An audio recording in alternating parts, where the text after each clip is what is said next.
नमस्कार दोस्तों। हम देख रहे थे कक्षा 6 से लेकर कक्षा 12 तक का राजस्थान अध्ययन, जिसके अंदर कक्षा 8 के अंदर अध्याय 9 ग्रामीण एवं शहरी प्रशासन की क्लास रहेगी, मतलब पंचायती राज की क्लास। बहुत ही इंपॉर्टेंट टॉपिक। ग्राम पंचायत, पंचायत समिति, जिला परिषद, नगर पालिका, नगर परिषद, नगर निगम, इनके बारे में ये हमारी क्लास रहने वाली है दोस्तों। बहुत ही इंपॉर्टेंट क्लास है। एक बार सभी साथी जो इस पर आए हैं वो इस क्लास को अंत तक जरूर अटेंड करें। सभी साथी वीडियो को लाइक, शेयर और जो नए साथी है चैनल को सब्सक्राइब करें। और जो साथी कक्षा 6 से 12 तक के ये नोट्स है, जो ये क्लासें हम लेकर आते हैं, इनके नोट्स है वो प्राप्त करना चाहते हैं, वो जल्दी से Kuchaman online classes app download करके स्टोर से प्राप्त कर सकते हैं। चलते हैं आज की इस क्लास की ओर। एक एक चीज और जो कक्षा 8 में है उससे अतिरिक्त आपको संपूर्ण जो जानकारी है वो यहां पर दी जाएगी दोस्तों। तो चलते हैं ग्रामीण एवं शहरी प्रशासन की ओर, जिसमें सबसे पहले हम शुरू करेंगे ग्रामीण प्रशासन को। देखिए मित्रों, बलवंत राय मेहता समिति की सिफारिश पर 2 अक्टूबर 1959 को नागौर राजस्थान में तत्कालीन प्रधानमंत्री पंडित जवाहरलाल नेहरू के द्वारा पंचायती राज का शुभारंभ किया गया था। सर्वाधिक क्वेश्चन एग्जाम के अंदर आता है, दो प्रकार से आता है। पहला, पंचायती राज का शुभारंभ कब किया गया, पंचायती राज का शुभारंभ कहां से किया गया, पंचायती राज की समिति की सिफारिश पर लागू किया गया, पंचायती राज का शुभारंभ किसके द्वारा किया गया। 4 क्वेश्चन है, चारों के उत्तर इसमें। बलवंत राय मेहता समिति 2 अक्टूबर 1959 नागौर राजस्थान और पंडित जवाहरलाल नेहरू के द्वारा। 73वें संविधान संशोधन विधेयक 1992 जो अप्रैल 1993 को प्रभाव में आया के द्वारा पंचायती राज व्यवस्था को अपनाया गया। कानून बनाकर 1993 24 अप्रैल 1993 को इसको अपनाया गया। आपने देखा होगा कि 24 अप्रैल, प्रत्येक वर्ष हम 24 अप्रैल को क्या मनाते हैं, पंचायती राज दिवस है जो मनाते हैं। यह भी इंपॉर्टेंट क्वेश्चन आपके लिए।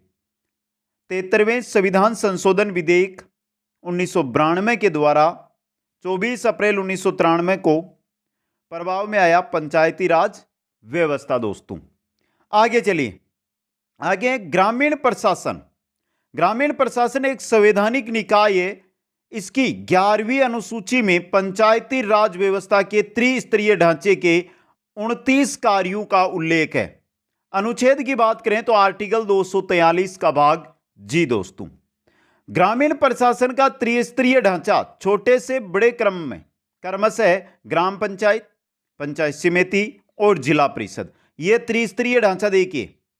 बात करें जिला स्तर पर तो जिला परिषद होती है, खंड स्तर पर पंचायत समिति होती है और ग्राम स्तर पर ग्राम पंचायत होती है। जिला परिषद का प्रमुख होता है जिला प्रमुख, पंचायत समिति का प्रमुख होता है प्रधान और ग्राम पंचायत का प्रमुख होता है सरपंच। इंपॉर्टेंट क्वेश्चन यहां से बन सकता है। बात करते हैं मित्रों कार्यकालों की, तो तीनों स्तर, चाहे जिला परिषद हो, चाहे खंड स्तर यानी पंचायत समिति हो, या ग्राम स्तर यानी कि ग्राम पंचायत हो, तीनों स्तर में जो इनके सदस्य बनते हैं उनका कार्यकाल 5-5 वर्ष का होता है दोस्तों। अगर समय से पूर्व पद रिक्त हो जाता है तो 6 माह में उसको दोबारा भरना अनिवार्य होता है। इसके अंदर एक कंडीशन और रहती है कि अगले 6 महीनों के अंदर चुनाव है तो उस स्थिति में वापस चुनाव यहां पर नहीं करवाए जाते, चुनावों के साथ ही उस पद को भरा जाता है। पंचायती राज के त्रिस्तरीय ढांचे के अंतर्गत जिला परिषद, पंचायत समिति और ग्राम पंचायत ये तीनों आते हैं दोस्तों। अब चलिए मित्रों यहां पर देखेंगे 73वें संविधान संशोधन अधिनियम जो 1992 में हुआ, पंचायती राज अधिनियम 1994 एवं पंचायती राज नियम 1996 के अंदर राजस्थान में त्रिस्तरीय ढांचा ग्रामीण व्यवस्था का है, जिसमें पहला हमारा आएगा ग्राम पंचायत। मित्रों इतना अगर आपने पढ़ लिया तो आपका क्वेश्चन है वो गलत नहीं होगा, इसलिए ध्यान से एक एक जानकारी है उसको अटेंड करते जाइए। यह ना हो कि कोई सी भी जानकारी आपसे छूट जाए, एक भी लाइन छूटी तो मानो 1% आपका वहां से छूट सकता है। देखिए ग्राम पंचायत की अगर हम बात करें तो ग्राम पंचायत लोकतंत्र की प्रथम इकाई होती है और यही क्वेश्चन बहुत एग्जामों के अंदर देखने को मिला है। लोकतंत्र की प्रथम इकाई कौन सी है, ग्राम पंचायत है दोस्तों। आगे देखिए, जो वार्ड पंचू, उप सरपंच एवं सरपंच से मिलकर बनी होती है। सरपंच मुखिया होता है, उसका नीचे आता है उप सरपंच, और उप सरपंच के नीचे आते हैं वार्ड पंच। वार्ड पंच है जो वार्डों से चुने जाते हैं। अब यहां पर सबसे इंपॉर्टेंट, एक तो वार्ड पंच और सरपंच, इनको जनता चुनती है, जबकि उप सरपंच का चुनाव है वो वार्ड पंचों में से ही किया जाता है, यानी कि अप्रत्यक्ष चुनाव हो जाता है। प्रत्यक्ष वार्ड पंच और सरपंच का ही चुनाव होता है। इंपॉर्टेंट क्वेश्चन है जो आपके लिए बन सकता है एग्जाम के अंदर, याद रखना दोस्तों। आगे चलिए, इन पंचायतों का चुनाव राज्य चुनाव आयोग द्वारा संपन्न करवाया जाता है। तो पंचायती राज के अंतर्गत जो भी चुनाव होते हैं उनको राज्य चुनाव आयोग है वो कंप्लीट संपूर्ण करवाता है दोस्तों। यह भी इंपॉर्टेंट क्वेश्चन है जो आपके लिए रह सकता है। आगे चलिए, नेक्स्ट है, पंचायत का कार्यकाल 5 वर्ष होता है, लेकिन ग्राम पंचायत के प्रमुख यानी सरपंच को अविश्वास प्रस्ताव द्वारा निर्धारित समय पूर्व भी हटाया जा सकता है। अगर सदस्य 2/3 का प्रस्ताव, 2/3 सदस्य अगर प्रस्ताव लेकर आते हैं तो उसके द्वारा, अविश्वास प्रस्ताव लेकर आते हैं तो उसके द्वारा सरपंच को हटाया पहले भी जा सकता है। वैसे 5 साल का कार्य होता है दोस्तों। ग्राम पंचायत में सचिव यानी ग्राम विकास अधिकारी का कार्य सरकारी कागजातों के रिकॉर्ड कर रखना एवं बैठक की कार्रवाई को लिखना होता है। किसका? ग्राम विकास अधिकारी का दोस्तों। यह भी इंपॉर्टेंट क्वेश्चन है जो आपके एग्जाम के अंदर बन सकता है। आगे चलिए, आगे देखते हैं। ग्राम पंचायत की प्रत्येक माह में कम से कम 2 बैठक आवश्यक है। बात ग्राम पंचायत की करें तो कितनी बैठक? 2 बैठक क्या होती है? आवश्यक होती है दोस्तों। इंपॉर्टेंट चीज है। अब बात करते हैं जो ग्राम पंचायत है इसके जो सदस्य बनते हैं उनकी तो योग्यताओं के अंदर देखिए, उम्र न्यूनतम 21 वर्ष होनी चाहिए, 2 से अधिक संतान ना हो और घर में शौचालय आवश्यक है। ये तीनों की तीनों इंपॉर्टेंट है, याद रखना मित्रों। उम्र 21 वर्ष से होनी चाहिए, चाहे वार्ड पंच का चाहे सरपंच का, किसी का भी चुनाव लड़े, 21 वर्ष, 2 से अधिक संतान ना हो और घर में शौचालय आवश्यक। बाकी भारत का नागरिक हो वो सभी तो नॉर्मल है, पागल या दिवालिया ना हो वो तो नॉर्मल है दोस्तों। आगे हम बात करें कि जो निर्वाचन सदस्य संख्या है यानी एक ग्राम पंचायत का निर्माण कैसे किया जाता है, तो देखिए कम से कम 9 सदस्यों के द्वारा। अगर 3000 की आबादी है तो वहां पर 9 सदस्य बनाकर एक ग्राम पंचायत का निर्माण किया जाता है। 3000 से अधिक जनसंख्या होने पर 1000 पर 2 अतिरिक्त सदस्य। अगर 3000 सदस्य है तो कितने रहेंगे? 3000, यहां अगर वहां की जनसंख्या है तो 9 सदस्य रहेंगे। अब अगर यहां पर 4000 जनसंख्या हो गई है तो 2 अतिरिक्त हो जाएंगे, कितने हो जाएंगे? 11 सदस्य, यानी 11 वार्ड पंचों का चुनाव वहां पर करवाया जाएगा दोस्तों। निर्वाचित सदस्यों का त्याग पत्र, यानी जो वार्ड पंच होते हैं वो अपना त्याग पत्र देते हैं विकास अधिकारी को, ग्राम विकास अधिकारी को, जबकि सरपंच है वो अपना त्याग पत्र देते हैं खंड विकास अधिकारी, यानी खंड विकास जो पंचायत समिति पर रहता है, खंड विकास अधिकारी उसको दोस्तों। इंपॉर्टेंट चीज है आपके लिए ये। ग्राम विकास अधिकारी को देते हैं वार्ड पंच और सरपंच है वो देते हैं खंड विकास अधिकारी, ब्लॉक यानी कि बीडीओ। बीडीओ नाम सुना है ना आपने, बीडीओ को देते हैं। आगे चलिए, अब बात करते हैं ग्राम पंचायत के कार्यों की। पहला कार्य है स्वच्छता व पेयजल व्यवस्था। पहला क्या कार्य है?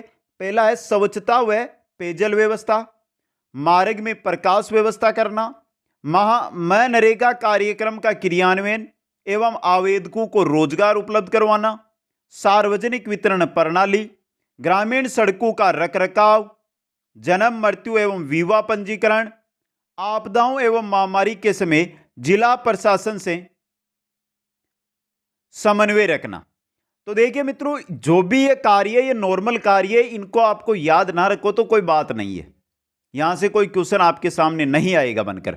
आगे देखिए, चारागांव एवं वनों का विकास, मानव एवं पशु स्वास्थ्य, पोषण व परिवार कल्याण कार्यक्रम अगर जो चलते हैं सरकार के द्वारा उनमें सहायता करना, स्थानीय भौतिक संसाधनों का विकास एवं समुचित उपयोग करना।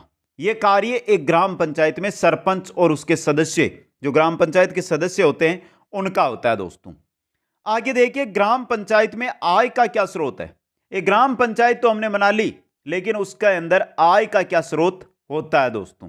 देखिए, विभिन्न प्रकार के कर जैसे भवन कर, वाहन कर, क्रय विक्रय कर, मेले व हाट बाजारों से प्राप्त आय, सरकार से प्राप्त अनुदान, समुदायों से प्राप्त अनुदान, दोषियों से एकत्रित दंड राशि, इनके द्वारा एक ग्राम पंचायत को आय है जो प्राप्त होती है दोस्तों।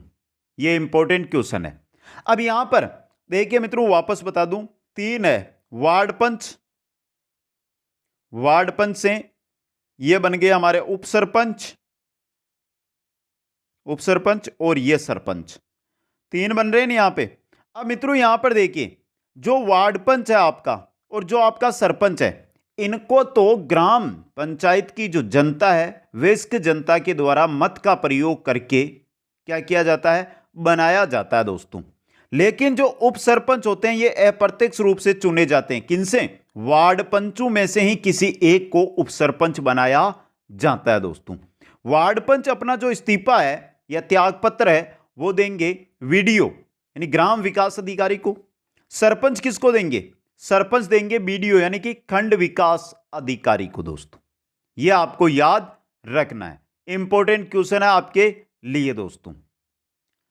आगे चलिए, आगे हमारे आती है ग्राम सभा। यह भी बहुत अच्छी है और यहां से क्वेश्चन भी एग्जामों में देखने को मिला है, तो इसको भी ध्यान से देख लें।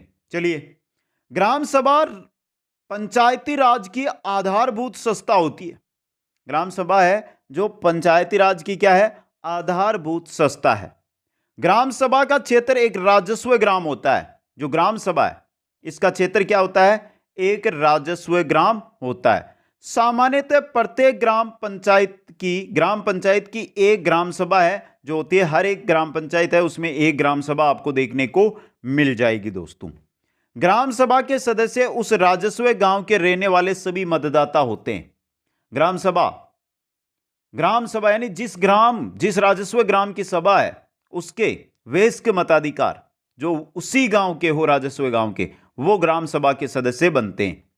ग्राम सभा की बैठकों में भाग लेना उनका अधिकार और कर्तव्य होता है। किनका? इंपॉर्टेंट क्वेश्चन है ये।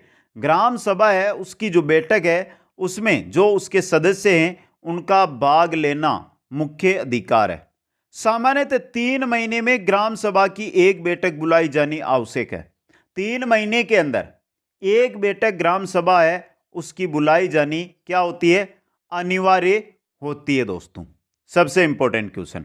आगे चलिए, अब देखिए, आमतौर पर 26 जनवरी, 1 मई, 15 अगस्त और 2 अक्टूबर को ग्राम सभा की बैठकें होती है और आवश्यकता पड़ने पर ग्राम पंचायत का मुखिया चाहे तो ग्राम सभा की और भी बैठकें बुला सकता है।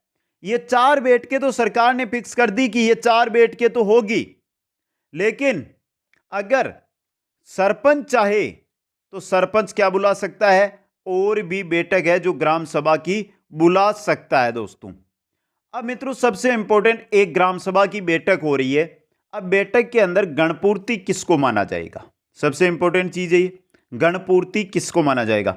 गणपूर्ति का मतलब बैठक की सफलता या जो बैठक है वो सही है या नहीं। अगर वहां पर 10 सदस्य या हम 100 सदस्य मान लेते हैं कि एक ग्राम सभा में 100 सदस्य हैं और उनमें से अगर 10 सदस्य वहां पर मौजूद है, मतलब 1/10 सदस्य आ गए हैं, तो वो क्या है, बैठक है, गणपूर्ति उसकी मानी जाएगी। राजस्थान में ग्राम सभाओं का प्रारंभ 26 जनवरी 1999 को सांगानेर जयपुर की मोहाना ग्राम पंचायत में तत्कालीन मुख्यमंत्री अशोक गहलोत के द्वारा किया गया था। किनके द्वारा? अशोक गहलोत के द्वारा। मोहाना ग्राम पंचायत है सांगानेर जयपुर में, वहां पर 26 जनवरी 1999 के अंदर। यह थी ग्राम सभा और ग्राम पंचायत दोस्तों आपकी। आगे चलिए और आगे हम बात करते हैं ग्राम न्यायालय की। यह क्या है मित्रों? ग्रामीण क्षेत्रों में ग्राम पंचायत स्तर पर शीघ्र एवं सुलभ न्याय दिलाने हेतु ग्राम न्यायालय एक्ट 2008 के तहत ग्राम न्यायालयों की स्थापना की गई है। और राजस्थान में जो पहला ग्राम न्यायालय है वो जयपुर जिले के बस्सी में खोला गया है। यह इंपॉर्टेंट क्वेश्चन है आपके लिए। राजस्थान का पहला ग्राम न्यायालय कहां पर है? बस्सी के अंदर। इन ग्राम न्यायालयों में न्यायिक अधिकारियों की नियुक्ति उच्च न्यायालय के परामर्श से की जाती है दोस्तों। आगे हैं, भविष्य के अंदर हर ग्राम पंचायत में एक ग्राम न्यायालय की स्थापना होगी, जिससे त्वरित न्याय मिले, शीघ्र न्याय मिले, सुलभ न्याय मिले। इसके लिए दोस्तों ये थी हमारी ग्राम पंचायत, ग्राम सभा और ग्राम न्यायालय।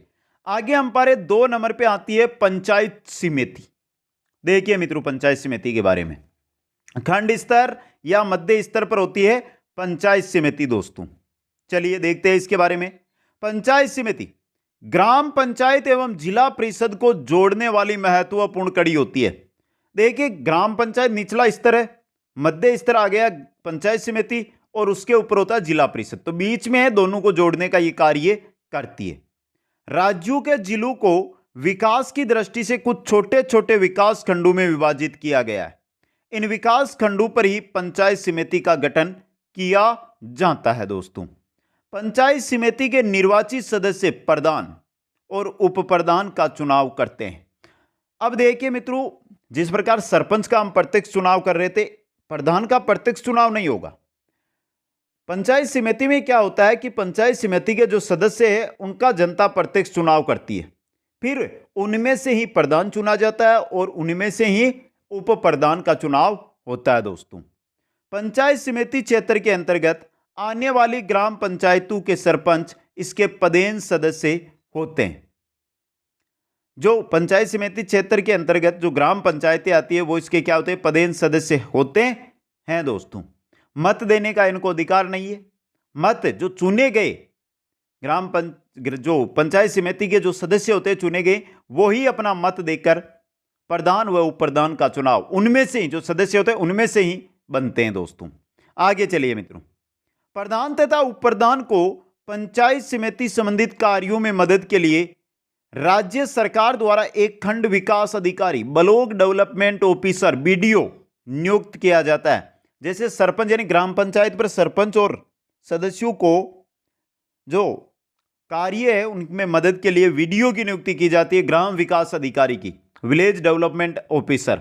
इसी प्रकार यहां पर बीडीओ, ब्लॉक डेवलपमेंट ऑफिसर की नियुक्ति की जाती है। पंचायत समिति के सदस्यों का कार्यकाल कितना होता है? 5 वर्ष, चाहे सदस्य हो चाहे प्रधान हो।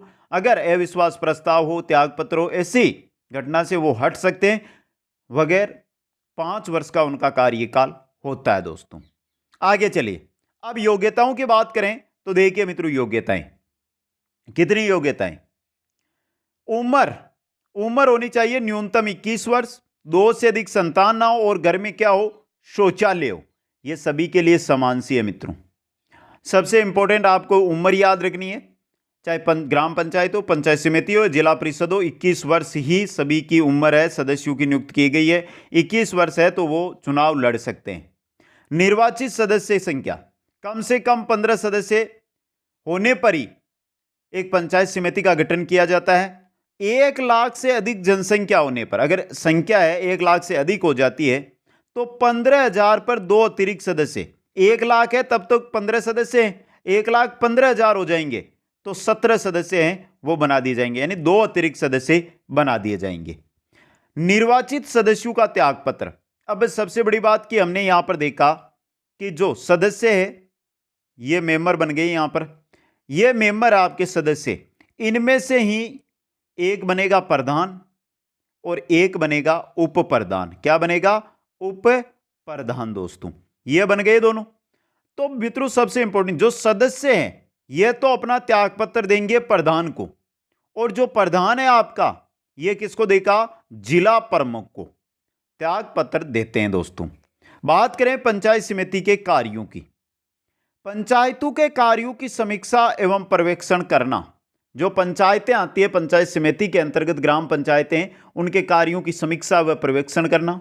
नवनिर्वाचित सरपंचों व पंचों को प्रशिक्षण व मार्गदर्शन देना।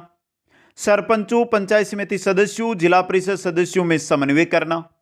साधारण सभा की बैठक आयोजित करना। कार्यस्थल एवं पंचायत मुख्यालय पर वास्तविक व्यय को दर्शाने वाले बोर्ड लगवाना और पशु मेलों का आयोजन करना। ये सभी कार्य पंचायत समिति यानी सदस्य व प्रधान उप प्रधान के होते हैं दोस्तों। आगे चलिए बात करते हैं पंचायत समिति के आय के स्रोतों की। तो देखिए, स्थानीय करों व शुल्कों से प्राप्त आय, राज्य सरकार से प्राप्त अनुदान, मेले व हाट बाजारों से प्राप्त आय, विभिन्न सरकारी परियोजनाओं को चलाने के लिए सरकार द्वारा उपलब्ध करवाई गई राशि, व्यापारी, व्यवसायियों और उद्योगों पर लगाए गए कर से प्राप्त आय, इनके द्वारा एक पंचायत समिति है जिसको आय प्राप्त होती है दोस्तों। यह थी आपकी पंचायत समिति, जिसके बारे में हमने यहां पर संपूर्ण अध्ययन कर लिया है दोस्तों। अब आगे चलते हैं। अब पहले हमने देखी थी ग्राम पंचायत, देखी थी ना मित्रों। ग्राम पंचायत के अंदर हमने देखा था कि एक महीने में 2 बैठक, एक महीने में 2 बैठक थी वहां पर। कितनी? 2 बैठकें अनिवार्य थी। अभी अगर हम बात करें पंचायत समिति की, तो यहां पर एक महीने में 1 बैठक है जो अनिवार्य होती है। एक महीने की 1 बैठक है जो अनिवार्य होती है दोस्तों। आगे चलिए, आगे आ रहा हमारा जिला परिषद। जिला परिषद राज्य व्यवस्था के शीर्ष स्तर की संस्था है, यानी पंचायती राज है ना, इस व्यवस्था का शीर्ष स्तर होता है जिला परिषद। यह जिला स्तर पर विकास की योजनाएं बनाती है। एक जिला स्तर पर इसको बनाया जाता है और जिला स्तर पर विकास की योजनाओं का काम करता है। प्रत्येक जिले में कुछ ग्राम पंचायतों को मिलाकर एक वार्ड बनाया जाता है। इस तरह गठित प्रत्येक वार्ड से एक सदस्य का निर्वाचन चुनाव उस वार्ड के मतदाताओं के द्वारा किया जाता है। कुछ ग्राम पंचायतों या पंचायत समितियों को मिलाकर एक वार्ड बनाया जाता है।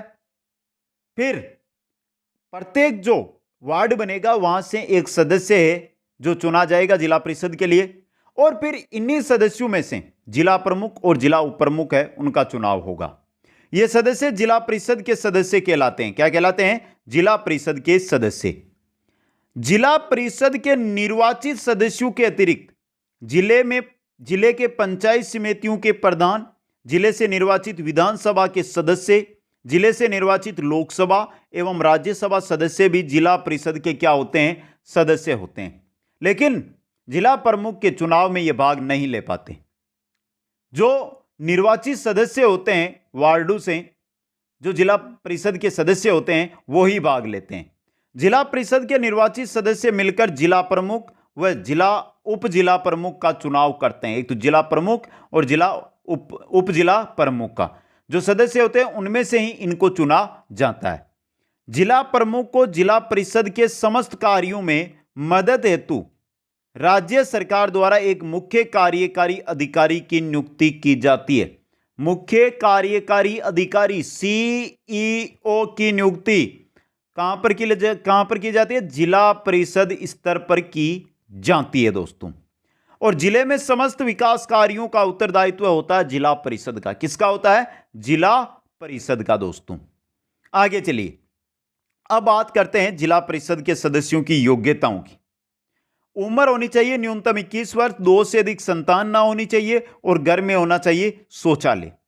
तीनों के अंदर चाहे ग्राम पंचायत हो, पंचायत समिति हो, जिला परिषद हो, समान योग्यताएं। निर्वाचित सदस्य संख्या कम से कम 17 सदस्य।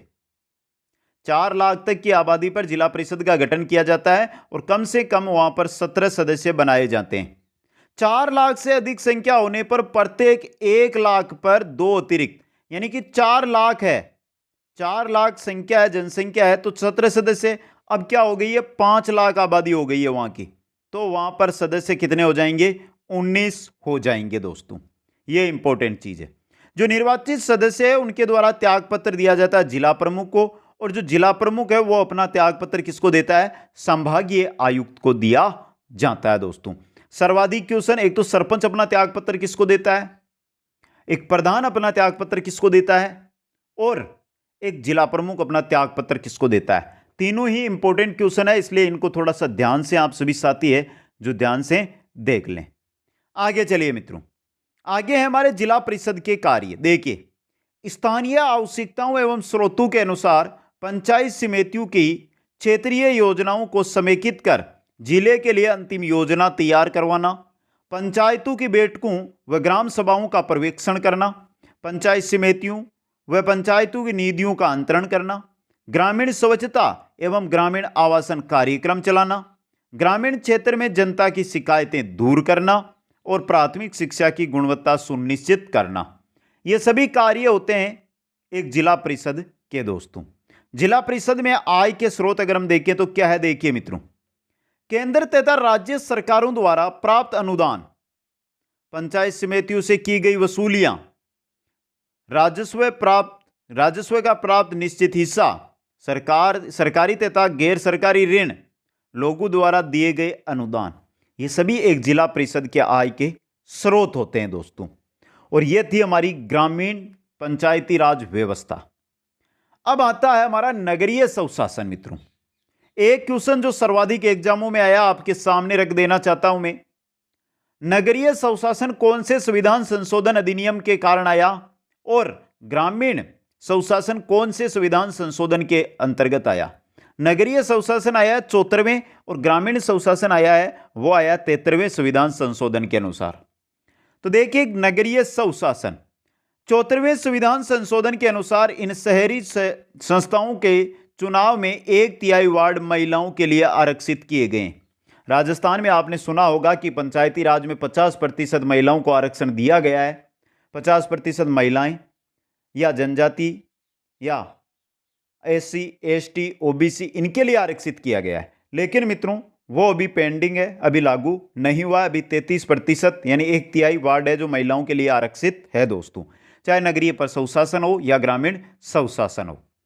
शहरी शासन के 3 रूप होते हैं, एक नगरपालिका, दूसरा नगर निगम, नगरपालिका, नगर परिषद और नगर निगम दोस्तों। नॉर्मल जानकारी दी गई है लेकिन मैं आपको पूरी जानकारी दूंगा, बोलकर बताऊंगा, याद करना है आपको। नगरपालिका में उन क्षेत्रों को शामिल किया जाता है जिनकी जनसंख्या यहां पर 15,000 से 1 लाख नहीं है, 20,000 से 1 लाख तक के बीच होती है। 20,000 से अधिक हो किंतु 1 लाख से कम हो, वहां पर नगरपालिका का निर्माण किया जाता है। वहां नगरपालिका बोर्ड बनाए जाते हैं। क्या बनाए जाते हैं? नगरपालिका बोर्ड बनाए जाते हैं। और नगरपालिका के अध्यक्ष को नगरपालिका अध्यक्ष कहा जाता है। सभापति तो नगर परिषद के कहा जाता है, अध्यक्ष कहा जाता है, उपाध्यक्ष। और जो सदस्य होते हैं, सबसे इंपॉर्टेंट, सदस्यों को पार्षद कहा जाता है। क्या कहा जाता है? पार्षद कहा जाता है। चाहे नगरपालिका, चाहे नगर परिषद, चाहे नगर निगम, जो सदस्य होंगे उनको हम क्या कहेंगे? पार्षद कहेंगे दोस्तों। क्या कहेंगे? पार्षद। इंपॉर्टेंट क्वेश्चन है आपके लिए दोस्तों ये, और एग्जाम के अंदर ये आ भी सकता है, इसलिए ध्यान रखें इसका। आगे चलिए, नेक्स्ट है हमारे नगर परिषद। नगर परिषद में उन शहरों को शामिल किया जाता है जिनकी जनसंख्या 1 लाख से ज्यादा और 5 लाख से कम हो, वहां नगर परिषदों की स्थापना की जाती है। और नगर परिषद का जो अध्यक्ष होता है वो क्या कहलाता है? सभापति कहलाता है। क्या कहलाता है? सभापति कहलाता है दोस्तों। एक क्वेश्चन जो नगरपालिकाओं से रिलेटेड था वो वापस देख लें। राजस्थान में पहली नगरपालिका बनाई गई थी जयपुर को 1993 के अंदर दोस्तों। इंपॉर्टेंट क्वेश्चन है नगरपालिका। नगर परिषद पहली बनी थी अजमेर 1959 के अंदर। आगे चलिए, शहरी क्षेत्रों को अलग अलग वार्डों में बांटा जाता है, जिसे वहां हर वार्ड की जनता एक प्रतिनिधि या पार्षद चुनकर इन संस्थाओं को भेजती है। यह अपने वार्ड के विकास के लिए कार्य करते हैं। यह प्रतिनिधि और पार्षद मिलकर अध्यक्ष यानी सभापति या उपाध्यक्ष यानी उपसभापति को चुनते हैं, जिनको अलग अलग नामों से जाना जाता है। नगरपालिका में अलग नाम, नगर परिषद में अलग नाम और नगर निगम में अलग नाम दोस्तों। नगरपालिका में अध्यक्ष उपाध्यक्ष, नगर परिषद के अंदर सभापति उपसभापति और नगर निगम यह रहा आपका। नगर निगम में उन शहरों को शामिल किया जाता है जिनकी जनसंख्या 5 लाख से ज्यादा हो और सालाना आय 1 करोड़ से ज्यादा हो। उन शहरों को शामिल यहां पर किया जाता है दोस्तों।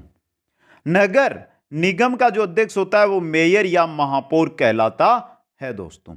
अब देखिए, नगरीय प्रशासन के कार्य 2 प्रकार के होते हैं। एक होते हैं अनिवार्य कार्य, एक होते हैं स्वैच्छिक कार्य। अनिवार्य कार्यों में जैसे शहर में शुद्ध पानी की व्यवस्था, सड़कों पर रोशनी, सफाई की व्यवस्था, जन्म मृत्यु पंजीकरण और दमकल की व्यवस्था करना। स्वैच्छिक कार्यों के अंदर सार्वजनिक बाग बगीचे, स्टेडियम, वाचनालय, पुस्तकालय का निर्माण, वृक्षारोपण, आवारा पशुओं से छुटकारा, मेले, प्रदर्शनियों का आयोजन, रैन बसेरों की व्यवस्था, यह होते हैं स्वैच्छिक कार्य। ये नगरीय प्रशासन में तीनों स्तर के अंदर होते हैं दोस्तों। नगरीय प्रशासन में शीर्ष स्तर होता है नगर निगम का, जिसके अध्यक्ष को मेयर या महापौर और सदस्य कहलाते हैं पार्षद। अब सबसे बड़ी बात आती है कि सदस्य और महापौर को शपथ कौन दिलाता है। तो एक बार मित्रों मैं आपके सामने छोटा सा स्क्रीनशॉट रख रहा हूं, लिख रहा हूं, याद रख लेना। बात करें हम निगम की, नगर निगम के अंदर जो इनको सदस्य हो या आपका मेयर है, उनको जो शपथ दिलाता है वो दिलाता है नगर आयुक्त। शपथ की बात कर रहा हूं मैं, शपथ कौन दिलाता है? नगर आयुक्त। परिषद, नगर परिषद की अगर मैं बात करूं तो वहां पर आयुक्त दिलाता है। कौन? आयुक्त। और पालिका की अगर हम बात करें, नगर पालिका की, नगर पालिका के अंदर शपथ दिलाता है निर्वाचन अधिकारी। कौन? निर्वाचन अधिकारी। ये तीनों क्वेश्चन आपके लिए इंपॉर्टेंट है, एक बार जरूर इनको ध्यान से देख लें दोस्तों। अब एक क्वेश्चन और बता दूं आपको जो मैंने नहीं लिया है, तो देखिए त्याग पत्र की अगर हम बात करें, नगर निगम के अंदर पार्षद व उपमार, पार्षद नगर निगम की मैं बात कर रहा हूं, जो साथी लिख रहे हैं वो लिख सकते हैं निगम के अंदर पार्षद और उप महापौर होते हैं ना, ये जो अपनी जो त्याग पत्र है वो किसको देते हैं? महापौर यानी मेयर को, महापौर को। और जो महापौर होता है वो किसको देता है? ये देता है संभागीय आयुक्त को, संभागीय आयुक्त को दोस्तों। अभी हमारी प्रश्नोत्तरी रहेगी मित्रों आगे। ये नगर निगम है, निगम के अंदर पार्षद और उप महापौर है, ये तो देते हैं अपना त्याग पत्र महापौर को, महापौर देता है संभागीय आयुक्त को। बात करते हैं हम यहां पर आगे चलकर नगर परिषद की। नगर परिषद के अंदर जो पार्षद, परिषद की बात कर रहे हैं ना हम, तो परिषद के अंदर देखिए परिषद है तो उसके अंदर जो पार्षद है और पार्षद के साथ जो क्या होते हैं उपसभापति, वो अपना त्यागपत्र किसको देते हैं? सभापति को। ये अपना त्यागपत्र देंगे सभापति को। और सभापति अपना त्यागपत्र किसको देगा? इंपॉर्टेंट क्वेश्चन, किसको देगा? ये संभागीय आयुक्त को ही देगा। किसको? संभागीय आयुक्त को। बात कर ले यहां पर हम नगर पालिका की, तो पालिका के अंदर देखिए पार्षद और उपाध्यक्ष है, ये तो देते हैं अध्यक्ष को। किसको?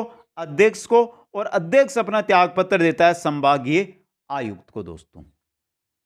अब चलते हैं मित्रों अभ्यास प्रश्नों की ओर, आपके सामने आ चुके हैं। नगर पालिका के अध्यक्ष को क्या कहते हैं? मेयर, विधायक, सभापति या नगर पालिका अध्यक्ष? क्वेश्चन आपके सामने है, कमेंट आपको करके बताना है। लगभग 10 से 12 क्वेश्चन रहेंगे जिससे आपका रिवीजन अच्छा हो जाएगा। नगर पालिका के अध्यक्ष को क्या कहा जाता है? नगर पालिका अध्यक्ष कहा जाता है। कमेंट करिए मित्रों। मित्रों समय पर्याप्त है। अब अगर आपने अभी तक लाइक नहीं किया, लाइक शेयर जरूर करते जाइए। देखते हैं आज कितने साथी लाइक और शेयर करते हैं। दूसरा क्वेश्चन, आमतौर पर ग्राम सभा की बैठकें किस दिन नहीं होती है? 26 जनवरी होती है, 15 अगस्त होती है, 31 दिसंबर नहीं, 2 अक्टूबर होती है, एक मई और बच गया मित्रों। आगे चलिए क्वेश्चन नंबर 3 की ओर। नगरीय स्वशासन की इकाई निम्न में से कौन सी एक नहीं है? नगर पालिका, नगर परिषद, नगर निगम और जिला प्रशासन। जिला परिषद, नगरीय स्वशासन में ये 3 इकाइयां आती है। जिला परिषद ग्रामीण स्वशासन की होती है। द ऑप्शन सही रहेगा। क्वेश्चन नंबर 4 देखिए, हमारे देश में किस संविधान संशोधन विधेयक द्वारा पंचायती राज व्यवस्था को अपनाया गया है? 73वें, 76वें, 74वें या 93वें में? पंचायती राज व्यवस्था को कौन से संविधान संशोधन के द्वारा 73वें संविधान संशोधन के द्वारा अपनाया गया है। आगे चलिए क्वेश्चन नंबर आता है हमारा 5। ग्राम पंचायत का मुखिया क्या कहलाता है? ग्राम पंचायत का मुखिया प्रधान, पार्षद, सरपंच या मेयर? ग्राम पंचायत का जो मुखिया होता है वो सरपंच कहलाता है। बात करें यहां पर पंचायत समिति की, तो पंचायत समिति का जो मुखिया होता है वो कहलाता है आपका प्रधान। और बात कर लें जिला परिषद की, तो जिला परिषद का जो मुखिया होता है वो क्या कहलाता है आपका, जो आगे आ जाएगा। नेक्स्ट क्वेश्चन देखिए, जिला परिषद का मुखिया कहलाता है प्रधान, पार्षद, जिला प्रमुख या मेयर? जिला परिषद का मुखिया कहलाता है जिला प्रमुख दोस्तों। पार्षद किनको कहा जाता है? नगर निगम, नगर परिषद और नगर पालिका के चुने गए वार्डों से सदस्यों को दोस्तों। मेयर नगर निगम का मुखिया, प्रधान पंचायत समिति का प्रधान। आगे चलिए, पंचायत समिति का सरकारी पदाधिकारी क्या कहलाता है? पंचायत समिति का जो सरकारी पदाधिकारी क्या कहलाता है? बीडीओ कहलाता है। तो बताइए इनमें से प्रधान, खंड विकास अधिकारी, सांसद या मेयर? खंड विकास अधिकारी, ब्लॉक डेवलपमेंट ऑफिसर। आगे चलिए, नेक्स्ट है पंचायत समिति का मुखिया क्या कहलाता है? पंचायत समिति का मुखिया प्रधान कहलाता है दोस्तों। क्वेश्चन नंबर 9 है राजस्थान में पहला ग्राम न्यायालय किस स्थान पर खोला गया? यह इंपॉर्टेंट क्वेश्चन है आपके लिए। राजस्थान में पहला ग्राम न्यायालय किस स्थान पर खोला गया मित्रों? बिछवाल, बीकानेर, निमराना, अलवर, कुंडली सीकर या बस्सी जयपुर? कहां पर? बस्सी जयपुर के अंदर। आगे चलिए, क्वेश्चन नंबर 10 ग्रामीण प्रशासन का छोटे से बड़े का क्रम क्रमशः है। सबसे छोटी होती है ग्राम पंचायत, उससे बड़ी पंचायत समिति और उससे बड़ी जिला परिषद। वह ऑप्शन आपका सही रहेगा यहां पे। नेक्स्ट क्वेश्चन है जिला परिषद के कार्यों में शामिल नहीं है। यह बताइए मित्रों, यह इंपॉर्टेंट क्वेश्चन बना है। इस प्रकार का क्वेश्चन आ सकता है इस बार। देखिए, पंचायतों की बैठकों व ग्राम सभाओं का पर्यवेक्षण करना, यह तो है जिला परिषद में। पंचायत समितियों व पंचायतों की निधियों का अंतरण करना, यह भी है। ग्रामीण क्षेत्र में जनता की शिकायतें दूर करना, यह भी है। माध्यमिक शिक्षा की गुणवत्ता सुनिश्चित करना नहीं, गुणवत्ता सुधार करना। ग्रामीण क्षेत्रों में गुणवत्ता सुधार करना होता है। तो द ऑप्शन सही रहेगा। आगे चलिए, ग्राम पंचायत के कार्य हैं इनमें से शौचता व पेयजल व्यवस्था, मार्ग में प्रकाश व्यवस्था करना, मनरेगा कार्यक्रम का क्रियान्वयन व आवेदकों को रोजगार उपलब्ध करवाना। तीनों कार्य हैं, तो सही रहेगा उक्त सभी। ये थे हमारे अभ्यास प्रश्नों में 12 प्रश्न। अब जल्दी से एक बार कमेंट करके बता दो सभी साथी कि आज की क्लास आपको कैसी लगी। कोई भी डाउट है तो कमेंट बॉक्स नीचे दिया गया, कमेंट करो मित्रों। क्लास कैसी लगी वो भी लिख के बताओ, लेकिन बताओ कमेंट के अंदर। वीडियो को लाइक, शेयर और जो नए साथी है चैनल को सब्सक्राइब जरूर करें। आप सभी को बहुत बहुत धन्यवाद। जय हिंद, जय भारत।